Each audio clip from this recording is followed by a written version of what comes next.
Welcome back to another episode of Rock Boys Football. Ohio State landing a massive victory on the 2024 recruiting trail with one of the best cornerbacks in the whole entire country, Bryce West, four-star cornerback, top 50 national player, the fourth best cornerback according to 24/7 Sports Composite.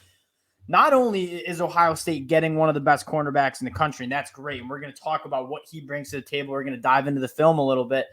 But I think the bigger story for a lot of Ohio State fans, including a Michigan fan right here and myself, is this is how the rivalries are won. This recruitment came down to Michigan, Ohio State. He canceled his official visit to USC, and Ohio State ended up landing another commitment in the state of Ohio.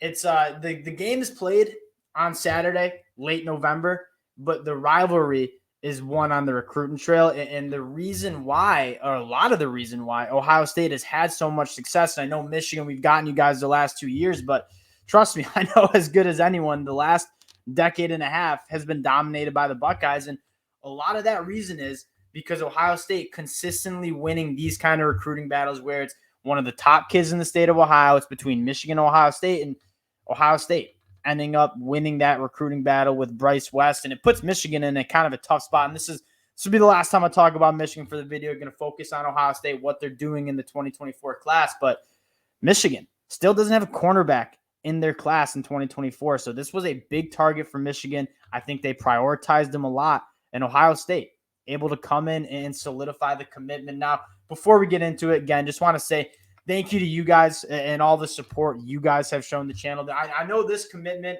you might have saw, if you're kind of a nerd about recruiting, you follow it on Twitter, you saw it maybe leaked. I wanted to wait till he officially committed to Ohio State. Again, these kids only get one chance to commit to a school. You don't need to ruin their moment per se. So let Bryce West announce it on his own time. Now we're talking about it. But again, appreciate you guys checking the boys out. If you do enjoy the content, consider subscribing to the channel. We appreciate all the support you guys have shown. And without further ado, let's get into Bryce West. And he kind of checks all the boxes in terms of, there's a reason why Michigan wanted him so bad too, and why he's a top 50 national ranked player is speed.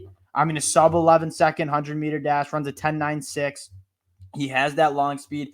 He's very, very physical. And he also has really good ball skills. And that's kind of a rare trifecta that you have. You have some of those athletes who are track guys, and they have that speed, but then the ball skills might be lacking, or that physicality might be lacking.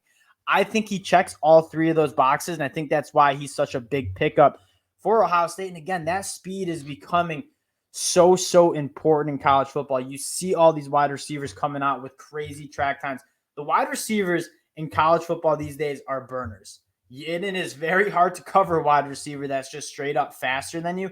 Bryce West, there's not going to be many wide receivers that can just straight up burn Bryce West in terms of speed. This dude is very, very fast. He's a phenomenal track athlete. I want to get into his film a little bit as well, because again, you're going to see not only is the speed present in the track times, but you see it on the film, but more importantly, you see the ball skills and physicality as well.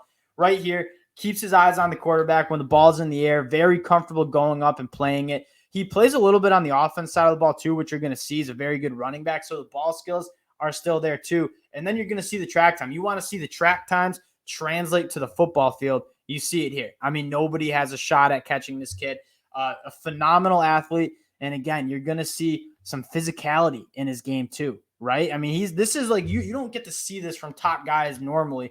He is a very physical dude that wants to lay the wood on receivers. So again, checking all those boxes, the ball skills, the speed, the physicality. It's a really nice guy. This is some really nice ball skills right here, toeing the sideline, coming down with it. I think they ruled that an interception because it seemed like he got a foot in.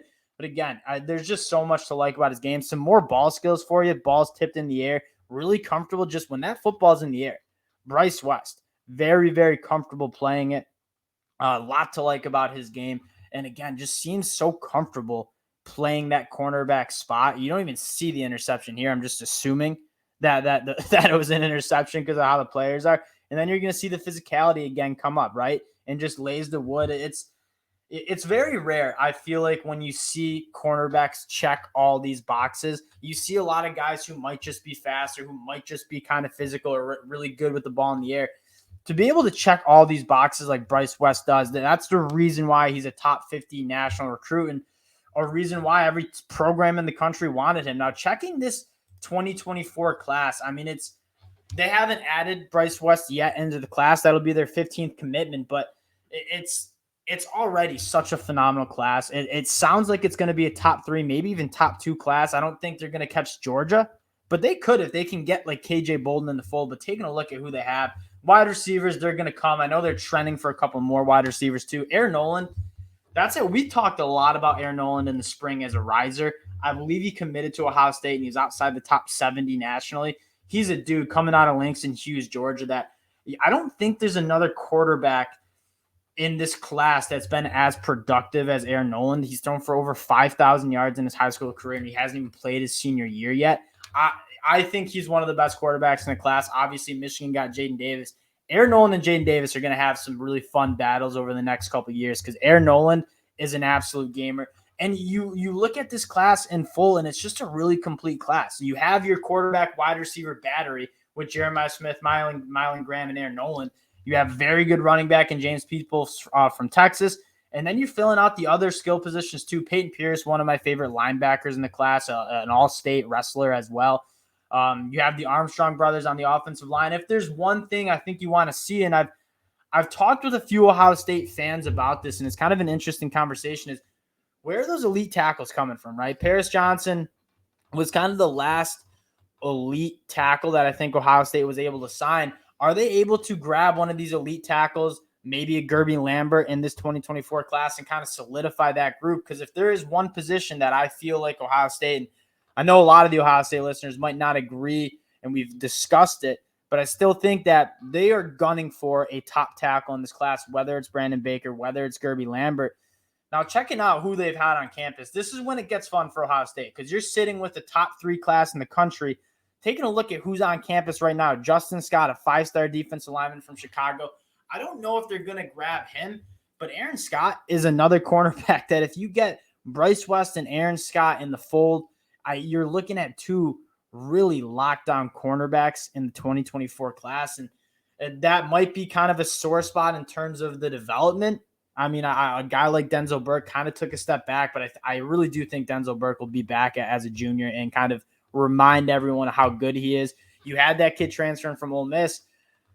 Looking like you're going to have 2 really good cornerbacks in this class in Bryce West and Aaron Scott. And then taking a look down the list, I know they're going to have a lot of Ohio State commits who are on unofficial visits as well. But even last week, in KJ Bolden, Dylan Stewart, Edric Houston, I know Ohio State's getting a lot of traction with Edric Houston from Buford, Georgia, and Dylan Stewart.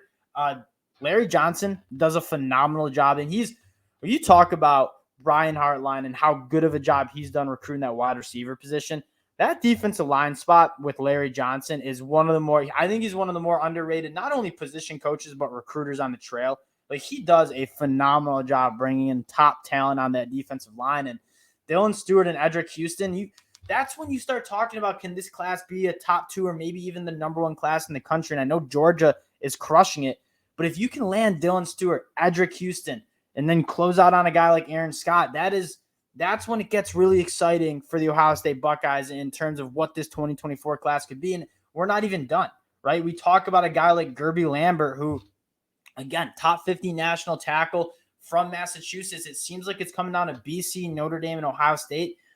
In my mind, if Ohio State wants to turn up the heat on a guy like Gerby Lambert, I don't see why they can't get him in the fold. And then Xavier Brown's another really interesting one who trending to USC, but USC just took 2 top 100 national cornerbacks. I wonder if Xavier. So you see programs have to pivot sometimes when they lose out on a guy. I mean, like Ohio State loses out on Dylan Raiola, they got to pivot to Aaron Nolan. A phenomenal job by Ryan Day and the staff. Sometimes these athletes have to pivot too. If they want to go to USC and that cornerback class fills up, you got to pivot to another school. Xavier Brown, maybe a pivot to Ohio State. I know they're kicking the wheels on Peyton Woodard, a couple guys from St. John Bosco.